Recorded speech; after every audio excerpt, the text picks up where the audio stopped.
আলহামদুলিল্লাহ। কাছে এবং দূরে যে যেখান থেকে দেখছেন সকলকে জানাচ্ছি প্রাণ ঢালা অভিনন্দন ও মুবারকবাদ। হে তরিকার ভাই বোনেরা, আজকে আপনাদের সামনে আমি একটু গুরুত্বপূর্ণ আলোচনা করব। ইসলামের প্রথম কালিমার সাক্ষীদাতাকে। ইসলামের প্রথম কালিমার সাক্ষীদাতাকে, প্রথম ইসলাম গ্রহণকারীকে এবং কার সাক্ষী ব্যতীত কোনো মানুষ জান্নাতে যেতে পারবে না, এই গুরুত্বপূর্ণ আলোচনাটি আমি করব। আমরা যদি ওই আলোচনাটি বুঝতে চাই তাহলে আমাদেরকে একটা জিনিস মাথায় রাখতে হবে, সেটা হলো সত্যের উপরে থাকা, মিথ্যাকে পরিহার করা। দুনিয়ার কারো কোনো মানুষের গোলামি করা নয়, মাওলার গোলামি করা। আল্লাহকে যদি কোনো মানুষ জানতে চায়, সত্যকে যদি কোনো মানুষ জানতে চায়, তাহলে ওই মানুষটাকে অবশ্যই তার নিজের জ্ঞান, প্রজ্ঞা, মেধা দিয়া সেটা বুঝতে হবে। তো আজকে আপনাদের সামনে এই আলোচনাটি করছি। যদি আপনার জ্ঞান, মেধা, প্রজ্ঞা থাকে তাহলে সেটা অবশ্যই বুঝে নেবেন। আল্লাহর রাসূল সাল্লাল্লাহু আলাইহি ওয়াসাল্লাম দুই জাহানের বাদশাহ নবী, কামলেওয়ালা নবী। আল্লাহ পাক রব্বুল আলামিন যখন আল্লাহর নবীর উপরে ইসলামকে অর্পণ করেন, ইসলামের গুরু দায়িত্ব আমার নবীর উপরে স্থাপন করেন।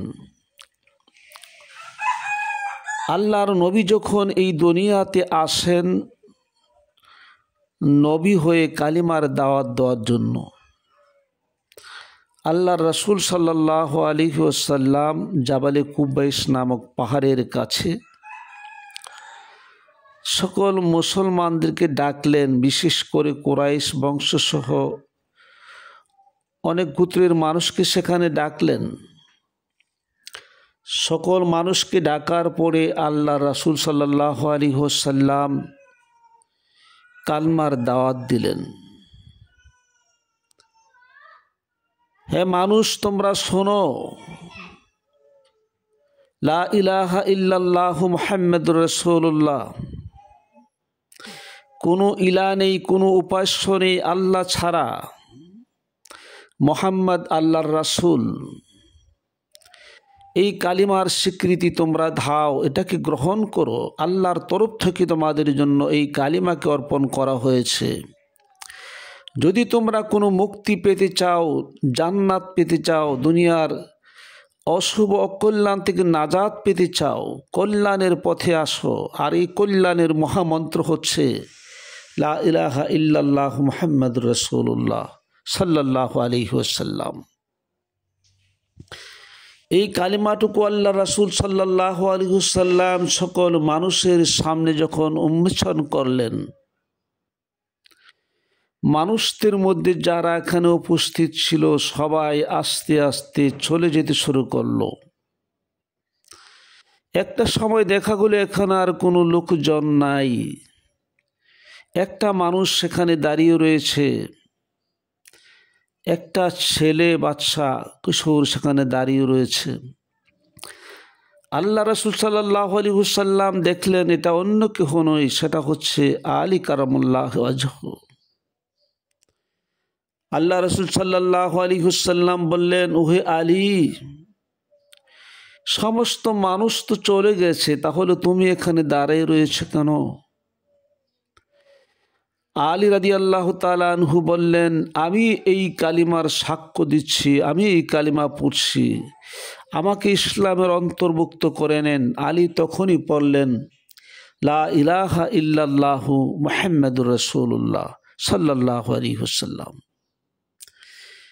তখন থেকে আলী রাদিয়াল্লাহু তাআলা আনহু হয়ে গেলেন সর্বপ্রথম মুসলমানদের মধ্যে কালমার সাক্ষীদাতা তথা মুসলমান। এখন যদি আমি আপনাদের সামনে এই কালেমার সাক্ষীদাতা মাওলাই আলী রাদিয়াল্লাহু তাআলা আনহু সম্পর্কে একটু বলি। উনি হচ্ছেন ওই আলী,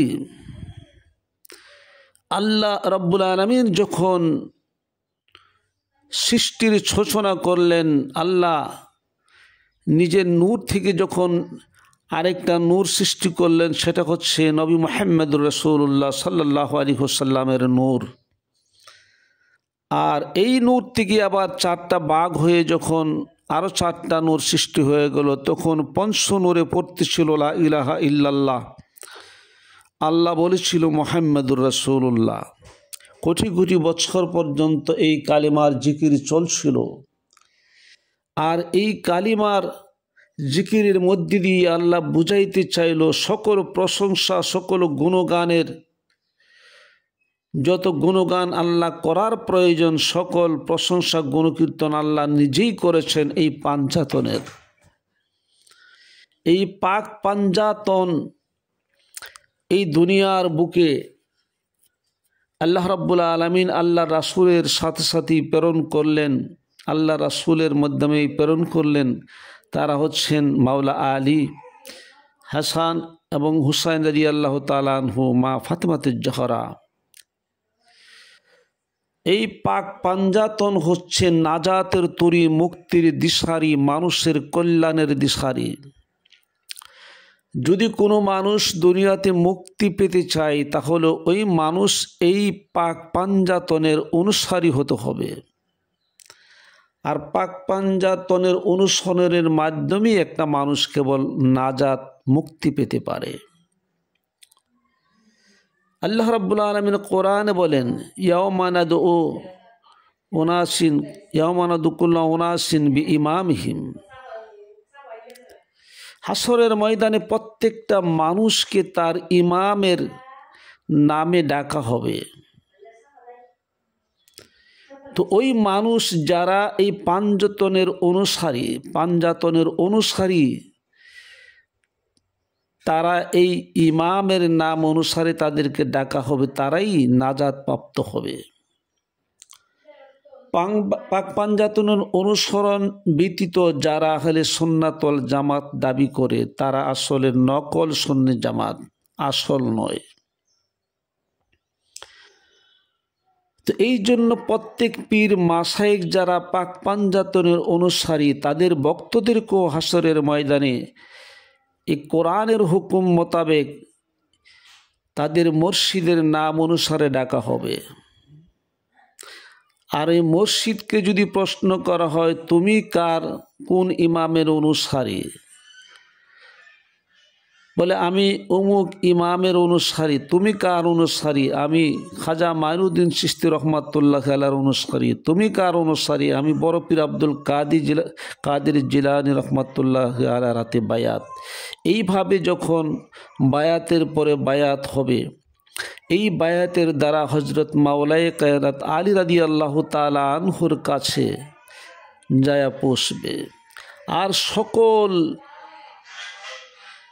ইমামদের ইমাম যিনি মাওলায়ে আলী রাদিয়াল্লাহু তাআলা আনহু, ওনার নাম অনুসারে সকল ইমামদেরকে ডাকা হবে হাসরের ময়দানে। তারাই নাজাত প্রাপ্ত হবে যারা মাওলা আলী রাদিয়াল্লাহু তাআলা আনহুর মাওলায়াতকে স্বীকার করে নিয়েছেন।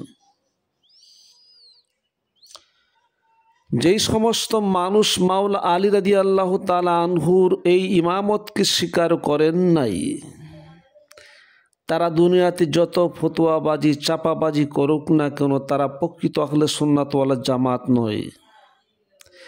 আহলে সুন্নাত ওয়াল জামাতের মূল রয়েছে মাওলা আলীর কাছে। আল্লাহর রাসূল বলেছেন, আমি যার মাওলা আলী তার মাওলা।